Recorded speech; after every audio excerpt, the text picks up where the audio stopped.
Saudações em Cristo, sejam bem-vindos ao canal Josué de Azevedo. Quero compartilhar com vocês hoje, falando um pouco sobre quem domina a sua mente e a importância da sua alma. Quero deixar em Filipenses, no capítulo 4, no versículos que se seguem, versículo 6 ao versículo 8, que diz assim: Não estejais inquietos por coisa alguma, antes as vossas petições sejam em tudo conhecidas diante de Deus pela oração e súplicas, com ação de graças. E a paz de Deus, que excede todo o entendimento, guardará os vossos corações e os vossos sentimentos em Cristo Jesus. Quanto aos mais, irmãos, tudo o que é verdadeiro, tudo o que é honesto, tudo o que é justo, tudo o que é puro, tudo o que é amável, tudo o que é de boa fama, se há alguma virtude e se há algum louvor, nisso pensai. Com esse texto eu quero rapidamente ressaltar algumas coisas que são importantes no que se refere à nossa mente. Claro, eu vou ressaltar logo o significado comum dessa palavra, mente, quando nós começamos a pensar um pouco, sobre o que é a palavra, há um significado, parte incorpórea, inteligente ou sensível do ser humano, espírito, pensamento, entendimento, ou também pode ser o desenvolvimento intelectual, a faculdade intelectiva, inteligência e mentalidade. Esses são um dos pontos relacionados à palavra mente. Outro ponto importante a falar sobre a mente é que a palavra ela é originada do latim mentem, e significa pensar, conhecer, entender. Porém, ela também pode ter o significado de medir, ponderar, visto que, com habilidades que ela possui, ela pode avaliar o peso e as consequências do pensamento. É importante também mencionar que a mente, na verdade, ela é parte integrante da alma. O aspecto muito comum em relação à alma é que a palavra do Senhor nos orienta. Lá em Deuteronômio capítulo 6, versículo 5, na verdade ela faz menção: amarás, pois, o Senhor teu Deus de todo o teu coração, de toda a tua alma e de todo o teu poder, ou de toda a tua força. Algumas outras traduções.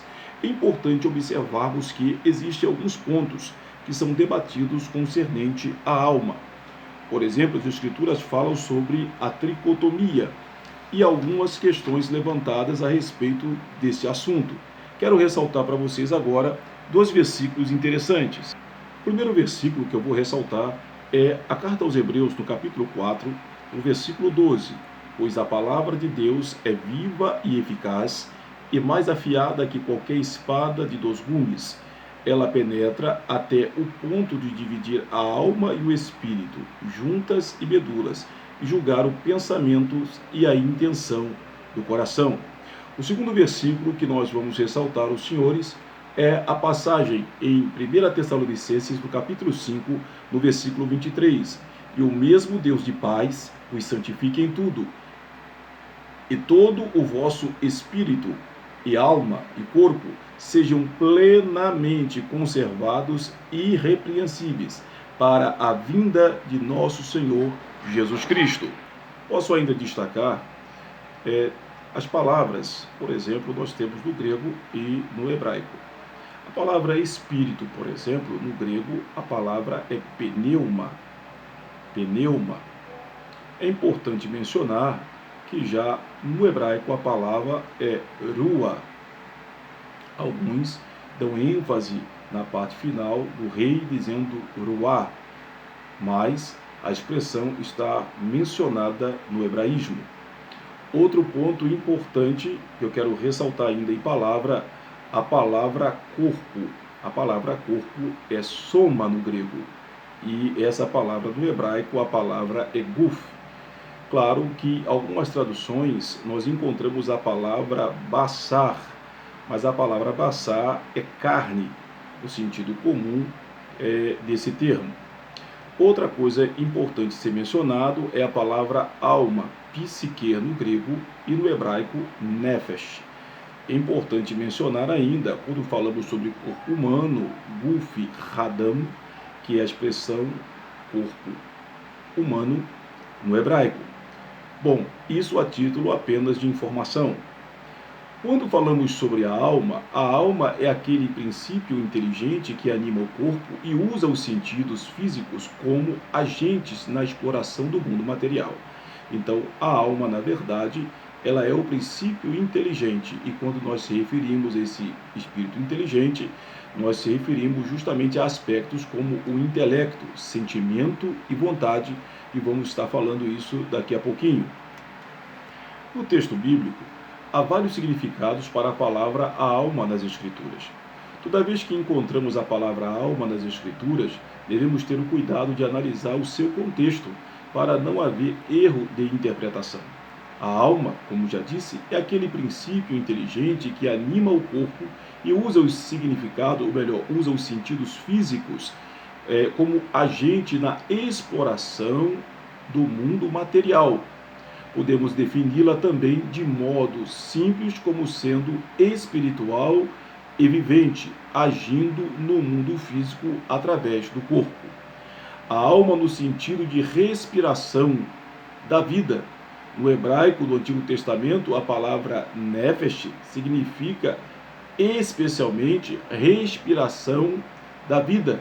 Gênesis capítulo 1, versículo 24 e Gênesis capítulo 2, versículo 7. Sobre a morte de Raquel, esposa de Jacó, a Bíblia diz: ao sair-lhe a alma, nefesh, porque morreu. Gênesis 35, versículo 18. Subentende-se neste texto que a palavra alma significa vida. Notemos que a alma voltou para o filho da viúva de Serepta, em 2 Reis, capítulo 17, versículo 21 e 22. Existe também a alma significando o sangue, como está em Deuteronômio, no capítulo 12, do versículo 23, e Levítico 17, 14.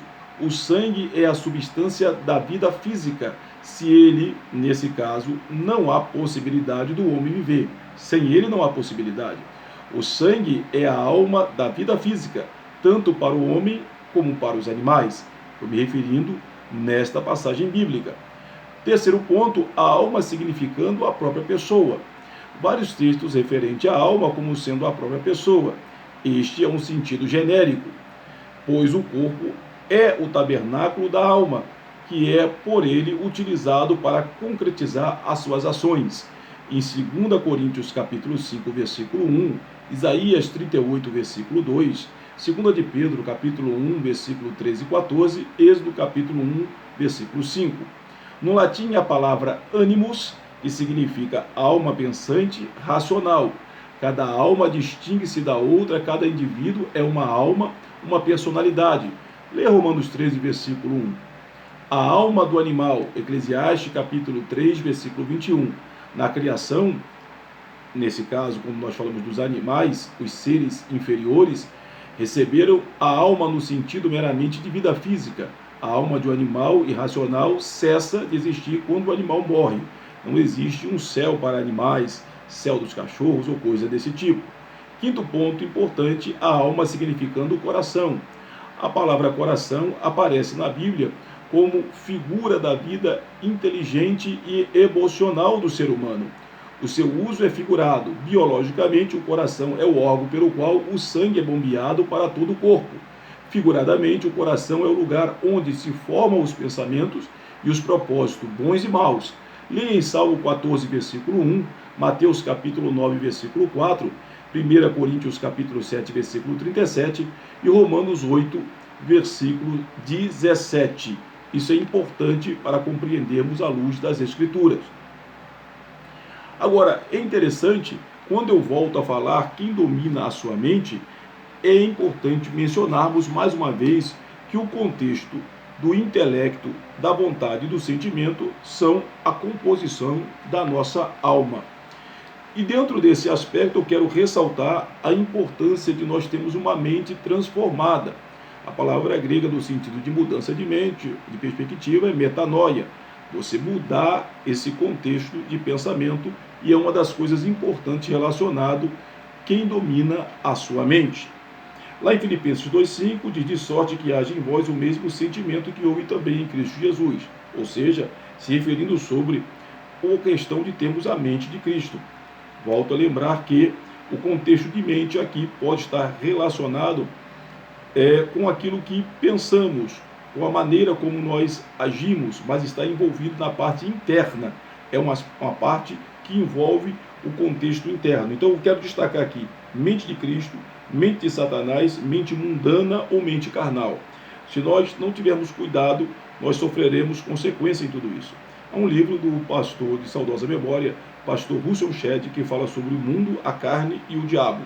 Esse livro fará um comentário a respeito, ou faz um comentário a respeito de todos os ataques que nós sofremos nos dias de hoje e como é importante vencermos no que vem à nossa volta o mundo, a carne e o diabo, que tenta atingir a maneira como nós agimos ou pensamos no que se refere a uma vida correta ou uma vida errada. Isso é importante nós refletirmos. A Bíblia fala sobre a renovação da mente. Romanos 12:2 fala sobre isso. Devemos parecer, nesse caso, pensar cada vez mais em coisas boas. Filipenses capítulo 4, versículo 8, ou seja, pensar naquilo que é santo, naquilo que é honesto, e assim vai. Temos a mente de Cristo. Você vai encontrar isso lá em 2 Coríntios 2,16. E isso é importante. Faço mais uma vez uma ressalva. Na questão da nossa leitura bíblica, observarmos que a nossa mente precisa ser envolvida com coisas boas. Bom, em Marcos 12:30, fala sobre a fé cristã é racional. Assim, amamos a Deus com o nosso entendimento. Segundo ponto, Romanos 7:25, servimos a Deus com entendimento, pois a fé cristã não é irracional. Romanos 8, versículos 6 e 7, fala da mente carnal e a predisposição mental da carne. Romanos 12, verso 2, fala sobre a transformação e a renovação da nossa mente, como eu já mencionei. 1 Coríntios 2,16, também eu mencionei, ter a mente de Cristo significa pensar como Ele. E Colossenses 2,18, a mente ou o entendimento carnal pode envolver erro doutrinário. Muitas vezes a nossa percepção de não nos voltarmos a uma vida de oração e leitura da palavra, a nossa mente pode estar impregnada com as coisas mundanas e nos levar ao caminho do erro ou vivemos uma vida de heresia. É bom também enfatizarmos que a vida cristã é norteada pelo Espírito Santo. Isso significa que nós, como cristãos, não andamos segundo a carne, mas segundo o Espírito. Nós não andamos segundo o curso deste mundo. Essa presente palavra é uma reflexão introspectiva sobre a nossa maneira de viver, as nossas atitudes, as nossas decisões, se realmente Jesus é o Senhor do nosso pensamento. Volto agora a lembrar aos meus amados sobre a questão da alma. Quando eu disse que são partes integrantes da alma, o intelecto, a vontade e o sentimento. Quando eu falo do intelecto, é importante observarmos que é a faculdade da alma que capacita o homem a pensar, raciocinar, decidir, julgar e conhecer. Diretamente ligadas ao intelecto estão a imaginação, a memória e a razão. Essas faculdades precisam ser administradas com zelo e temor a Deus. Caso contrário, tornam-se em agência de Satanás contra o reino de Deus. Quantas mentes são levadas, no caso, induzidas por uma ação do mal, atacadas, e muitas vezes a pessoa está, como diz assim, sem a armadura, como está em Efésios, que fala sobre o capacete da salvação. Mente justamente guardada para neutralizar todos os dardos inflamados do maligno. Voltando agora sobre a questão da imaginação. O homem sempre, no contexto comum, idealiza e projeta. É uma força do intelecto humano que precisa ser bem utilizada. A Bíblia fala da geração corrompida nos dias de Noé, informando que a sua imaginação era má. Em Gênesis 6, versículo 5, diz: perante os olhos de Deus era uma mente ruim. Vivemos num século onde a imaginação é o produtor de inventos bons e fantásticos e de tantas coisas realmente boas. Entretanto, não podemos fugir do fato de que a imaginação é utilizada para o mal hoje em dia na sociedade. Segundo ponto, sobre a memória. O homem está capacitado a guardar no cérebro os fatos passados e presentes. Como a memória, o homem retém ideias e conhecimentos adquiridos. O mordomo ou crente fiel procura usar a sua memória para glorificar a Deus. Cuidado com aquilo que você guarda. O rancor, o ódio, as mágoas pode muitas vezes trazer prejuízos à vida material quando você dá, como diz assim, abrangência ao mau pensamento. Terceiro ponto, quando me refiro ao intelecto, eu falo também da razão. O homem está capacitado para pensar, a julgar, a compreender a relação entre as coisas e distinguir o verdadeiro do falso e o bem do mal. Olha como a razão ela é importante na vida do ser humano. Sobre a vontade, o segredo da mordomia da vontade está em saber administrar os motivos que promovem a ação da alma através da vontade. Paulo, quando falava da sua própria experiência, ele dizia em Romanos 7,18: e com efeito o querer está em mim. Então, cuidado com as suas vontades. Você precisa colocar diante de Deus para que o Senhor venha de fato cumprir a vontade dele sobre a sua vida. Terceiro ponto, os sentimentos. A mordomia do sentimento diz respeito à capacidade de saber administrar a parte afetiva do nosso ser. O homem não é como uma máquina insensível. Ele pode sentir todas as grandes emoções, como alegria, tristeza, gozo, prazer, descontentamento e dor. Os pecados, nesse caso, ele vem com força e deturpa os sentimentos humanos, escravizando e alterando seus valores reais, como está escrito em Efésios 4,19, os quais, havendo perdido todo o sentimento. Vivemos numa sociedade em que a violência tem imperado. Quantas maldades têm vindo ao coração dos homens. Deus que tenha misericórdia de nós. Precisamos ainda mencionar sobre alguns pontos importantes para concluir esta palavra, sobre a mente no contexto bíblico. Há diversos termos nas línguas originais da Bíblia para a mente e os seus derivados. Primeiro, a mente como faculdade psicológica. O Novo Testamento grego emprega o termo nous, N-O-U-S, de amplo significado como mente, entendimento, intelecto, pensamento e sentido. Romanos 11:34, 1 Coríntios 2:16, 1 Coríntios 14:14, 2 Coríntios 11:3. Nesta presente palavra, o sentido dessa palavra é de uma faculdade psicológica que envolve compreensão, raciocínio, pensamento e decisão. De maneira que eu, de mim mesmo, com a mente, sou escravo da lei de Deus, mas segundo a carne, sou escravo da lei do pecado. Romanos 7:35. O apóstolo Paulo estava se referindo ao eu regenerado em contraste com a carne, sem o controle do Espírito Santo. E com essa mente cristã que desejamos a lei de Deus, ou seja, a lei do Espírito de vida em Cristo Jesus, Romanos 8, versículo 2. Segundo ponto, a mente como forma de pensar. A mente parece também no Novo Testamento com uma maneira ou forma especial de pensar. A ideia nesse caso é de disposição e de atitude, tanto no sentido negativo quanto no sentido positivo. No sentido negativo, Colossenses 2,18 diz: estando cheio de orgulho, sem motivo algum na sua mente carnal. Então, observe que o orgulho, ele entra na mente e pode criar imaginários e trazer também sofrimento.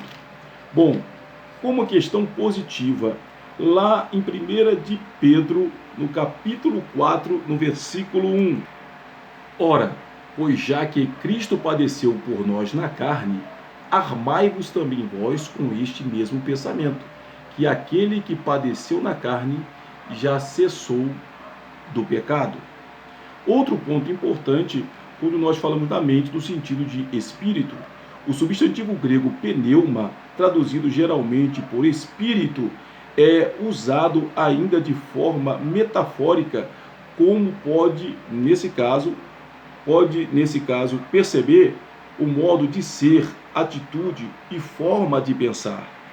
Gálatas capítulo 6, versículo 1 está escrito: se algum homem chegar a ser surpreendido na alguma ofensa, vós que sois espirituais, encaminhai o tal com o espírito de mansidão. É uma atitude ou modo de ser que reflete a forma como uma pessoa encara ou pensa sobre um assunto. Essa expressão é usada em contraste entre o divino e o meramente humano. Leia em Marcos capítulo 2, versículo 8, Atos 17, 16, 1 Coríntios 2, 11 e 1 Coríntios 5, 5 e Colossenses 2, 5. Terceiro ponto, também nós podemos observar a palavra coração, lev em hebraico. O coração aparece em toda a Bíblia como o centro da vida física, espiritual e mental, emotiva e volitiva. É a fonte de vários sentimentos e afeições como alegria e tristeza. Provérbio 25, versículo 20, Isaías 65, versículo 14. O coração é a sede do pensamento e da compreensão.